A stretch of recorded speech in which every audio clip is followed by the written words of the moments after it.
the first question is, will there be a champion with more than 7 skills in the future, something like Invoker in Dota 2? Or do you plan to add any champions with more than 4 abilities? So probably some kind of different, never seen before characters, yeah, with some truly special abilities. I mean, it's not a goal to just keep adding abilities, and we already have a lot of champions with a lot of abilities today, because some of them have like, oh, well, the W works differently depending on whether or not, you know, another ability is up, or they have a passive and then an active and things like that. I think overall we have a lot of complicated champions, so we don't necessarily need something like Invoker with double the number of abilities, but I'd never say never. If a designer came up with a really good idea that we were excited about, yeah, we would try it. I think those would be hard to do in League of Legends because we want the game to be competitive, and we would want those champions to be something that, you know, you could play as your main and be very effective on. We wouldn't want them to be like a gimmick. I think what that looks like for League of Legends is something like the champions we did earlier this year, Xayah and Rakan. They're like a couple, you know, the man and wife. But they're still separate champions that 2 different players control. It's just they have a couple of abilities that work well when you play them at the same time. So I think that's what that looks like for League. Okay, so if I understand you right, if there is a good concept, it will be transformed in the in-game champion. Yeah, we wouldn't say, hey, the next champion needs to have a lot of abilities. Someone would just have to have a really good pitch for it, and a designer would be like, hey, I have an idea for a champion that we think would be exciting. Okay, good. How often do you add new champions and skins developed by the community? And do the developers actually pay a lot of attention to what community generate and wants to? We pay a lot of attention to the community. We get very excited when we see particularly really beautiful art or a really good description, and someone has a neat idea for a champion. We get a lot of energy from that to see it. It's, you know, we get excited about it, but we, you know, we don't rely on the community for ideas. We have lots and lots of ideas, and we wouldn't want someone saying, oh, you stole my idea and used it. So we come up with all of our own ideas internally.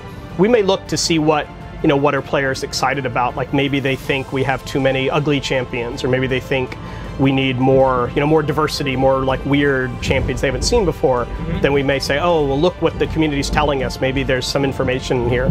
You know, we get inspired and excited about what we see from the community, but that all comes internally from artists saying like, oh, I have an idea of how to, you know, how to add this champion to the project line or something like that. We think that players come to play League of Legends because they like, you know, what we have created as game developers. So we want to keep that process. We think that's what players like. Yeah. Which class is the easiest to make a new champion for, and which is the hardest? I think Mage is probably the easiest to make because there's just a lot of variety there. You can make really cool abilities that have really neat effects. They're range, so making ranged champions is always a little easier. I think hard to make. Juggernauts are hard because they have to be slow moving and they have to be melee based, so it's hard to make them very competitive. It's also hard to make marksmen because they have to, you know, they all basically work the same. They do a lot of their damage from their basic attacks, and we have to make sure their abilities don't become too big a part of their kit, or else then they're mages, they're not marksmen. So it's kind of hard to stay in that narrow space. Okay. When are we going to see any visual reworks for the characters like Nunu, Pantheon, or Dr. Mundo? Particularly Nunu and Pantheon need visual reworks. Nunu's just not a very inspiring champion. It's an interesting idea because it's like a little kid that rides a Yeti, but we think we can do a lot more with that. And Pantheon, you know, I don't think fits in our world very well. He looks like a Greek, you know, like a Spartan warrior, not like something out of Runeterra. So we'd like to keep the basic idea that he's, you know, that he's a warrior, that he jumps around, that he has a shield and a helmet, but make him feel a little more like he belongs to the Mount Targon faction and less about something from, you know, something from Greek mythology. Dr. Mundo, I think his graphics could probably use a little more of an update, but I think as a concept, he's fine. His lore, his backstory isn't that far off, and his gameplay is simple but effective. I think he doesn't need that much work. So actually, these 2 previous characters we talked about, like Nunu and Pantheon, they're like some kind in line for a visual rework. Yeah, or maybe like we call it a, you know, a gameplay update, particularly for Nunu because his abilities just aren't that interesting. Pantheon at least has some interesting abilities. This kind of ability to the Skyfall, where he can like, you know, go up in the air and come down a totally different place. That's pretty game changing. Okay, so you know, as far as I understand the philosophy of the League of Legends and Riot Games, some characters, their visuals, they should be a little bit off, right? So they shouldn't be like the same look, share the same look, the same style. So probably when players see the character that doesn't exactly stand in line with the others, probably they think that it should be reworked. But should it? Can you tell as a gameplay designer? I think the two main reasons we would update the visuals for characters, one, if they just look old. Like if you look at some of our older champions, you know, they just don't have as many polygons. The art quality is just not as high because when they were first made in like 2012, we didn't have the talented artists that we have today working on the game, so we can just make the art look better. And then the other thing is if they don't fit into the League world, like we like it when you can look at a character and be like, oh, that looks like a League of Legends character. Like I'll talk about Ivern for a minute. He's a, you know, he's a tree. His earlier pitches, he was kind of like a druid, and we said, well, he's very generic. He feels like he could belong to any fantasy game. How do we make him feel like he's a League of Legends character? And so I feel like what the artist eventually came up with feels like he belongs to our world. Like if you saw him in another game, you'd say like, oh no, he doesn't match. He matches League of Legends. Okay, we are gonna talk about two heroes that actually some players find hard to play with. Yeah. It's like Fizz and Yasuo. Yes. So some players out there think that after these champions snatch a couple of kills, they break the nature of the game and start going 1 versus 5 and actually can succeed at it. So of course you are aware of this situation, and of course there is some balance behind that. Can you please tell the concept, tell the idea, and maybe how it will be changed or won't be changed in the future? Well, I'll talk about Fizz first. He's an assassin, and kind of the way that design works is if he catches someone out alone, he's going to do very well against them, because that's what he does, is he tries to like pick off lone champions. And like many characters, if he does that a few times and gets experience and gets gold, well then it gets harder and harder to stop, because that's kind of his reward for doing his job and catching people. But we know that assassins that we have to be careful with, because if the assassin player is having too much fun, that may mean that other players are not having fun at all, because they're just constantly getting killed. Now, that's even more true of champions with stealth, and we're about to re-release Evelyn, who stealth is a very big part of her kit, and we know that that can be frustrating, that you're just out there playing and then all of a sudden a champion you didn't see jumps out and kills you, and you're like, well, what was I supposed to do? Yasuo is a slightly different situation. He's a very popular champion. He's one of our most popular champions, and he is difficult for what's the polite way to say this? Like lower elo players to capture. At high skill level, his win rate is not very good, and they know how to stop him.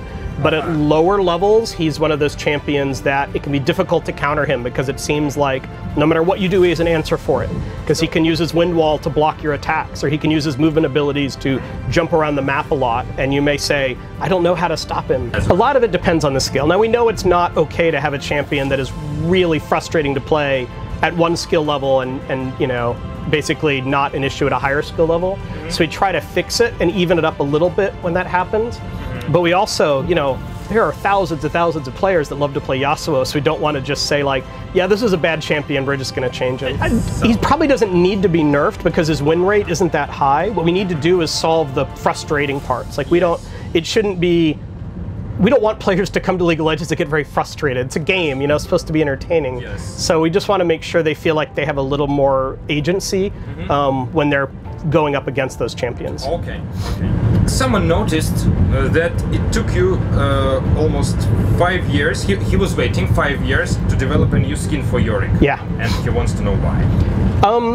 Because Yorick was one of the worst champions in the game in terms of his graphics and his gameplay and how he fit into the world. And we knew we were going to do an update for him, which we did not that long ago. And when we did that update, we updated every skin. So if you're a Yorick player, all of a sudden you had all of these new skins to play with. But I understand that players particularly players who play these less popular champions, they get upset or frustrated if they don't get a new skin ever. So we try to make sure that we do add new skins to these champions.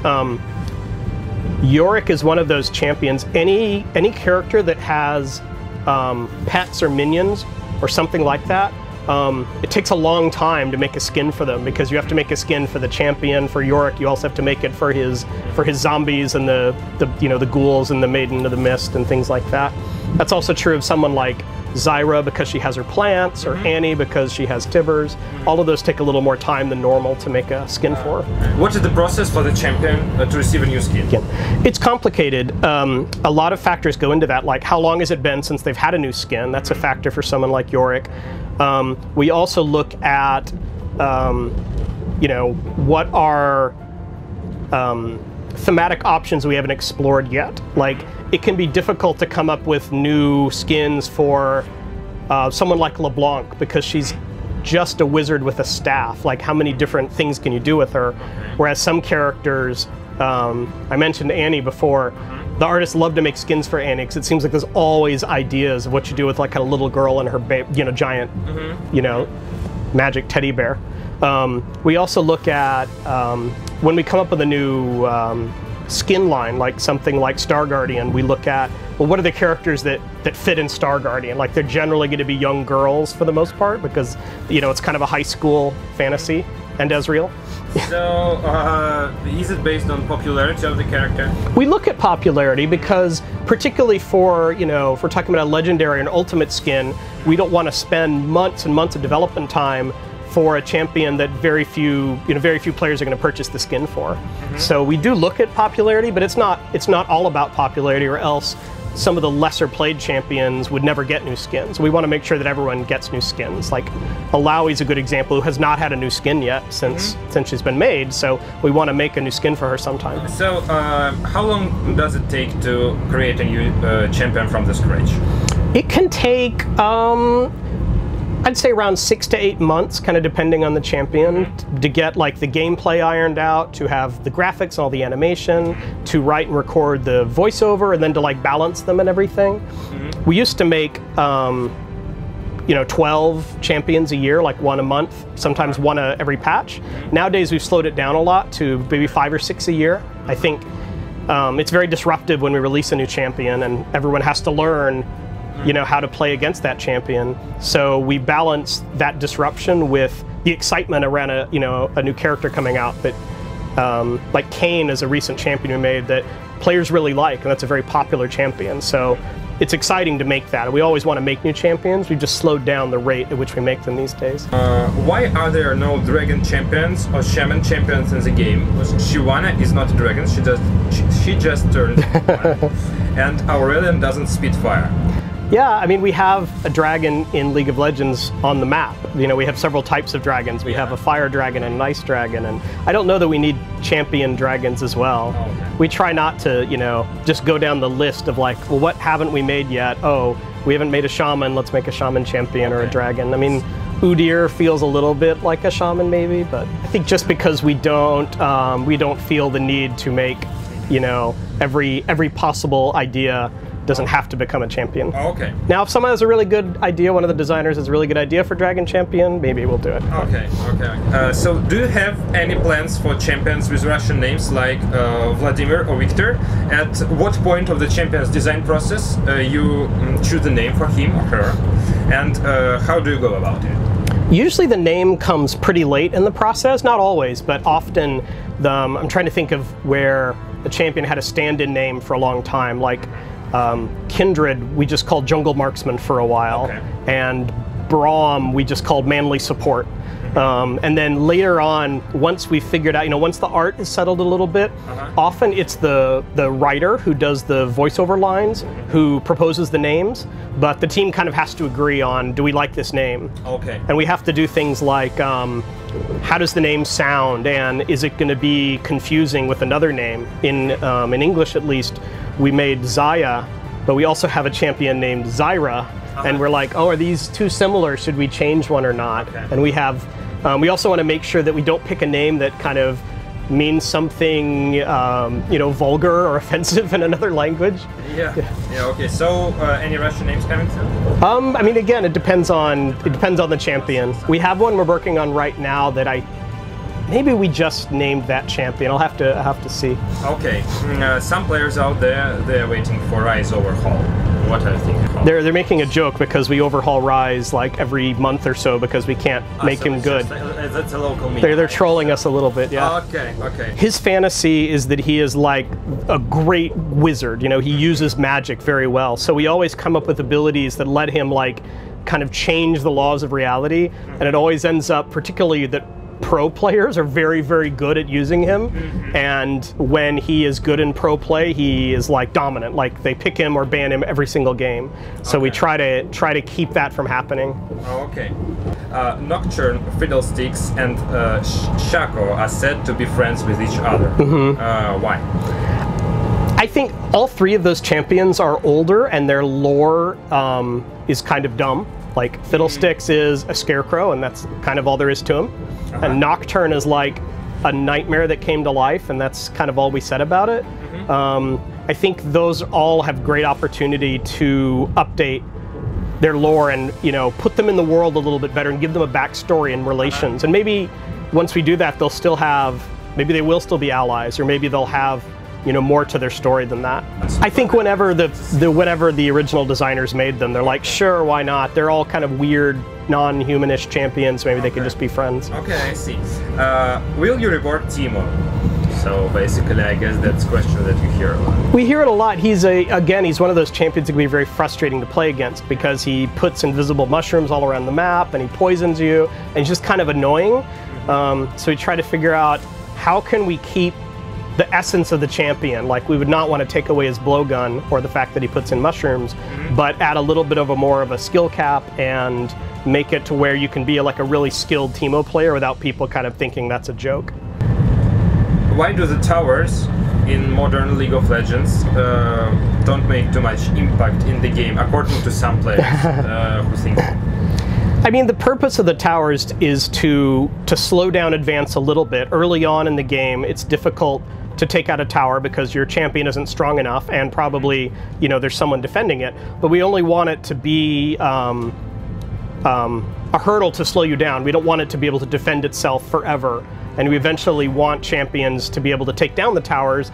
Otherwise, the game is a stalemate, and the game goes on for hours and doesn't stop. Okay. So we want towers to be strong for the first few minutes of the game, and then gradually they should be less relevant as the game goes on, and everyone's kind of, you know, the champions are all very powerful. There are no hard level bots in the game, right? Correct. We have intro, then we have beginning, and then we have intermediate bots. We don't have like hard or advanced. Will we see the hard bots in the game? It's something we'd like to do. It's very difficult to develop because League of Legends is a very complicated game, and making an AI, like, we're just now at the point where people can create AIs that can play games like chess or Go, and League of Legends is a lot more complicated than that. Currently, the bots in the game, they can do things like make skill shots and avoid your skill shots, but they don't coordinate as a team fight, and they don't go take objectives like Dragon or Baron. So we would have to add this whole other strategic level. And humans are very good at exploiting bots because it's a dumb machine, so you can kind of learn the way it does and like bait them into traps or get them to do dumb things. So it takes a lot of very smart programming time to make sure that the AI behaves like a human without cheating. Probably have any words you want to share with the Russian League of Legends and Riot Games community at the end of this interview? Yeah, I'm very excited. This is my first time in Russia. I've gotten to see St. Petersburg, and we're on the way to Moscow. I'm looking forward to getting to talk to some of the players and understand a little bit more about what they like about the game, things that we need to work on. I've talked a lot to Russian players in media, both at Blizzard and Riot, and I'm always impressed. They're very competitive. You know, they care a lot about the game, and they are very demanding. They want it. You know, they want us to make the game good. They want us to always improve the game. But that's good. We like that. You know, we like to be held accountable, and we like that players expect a lot out of us because that really drives us to do great things. Okay.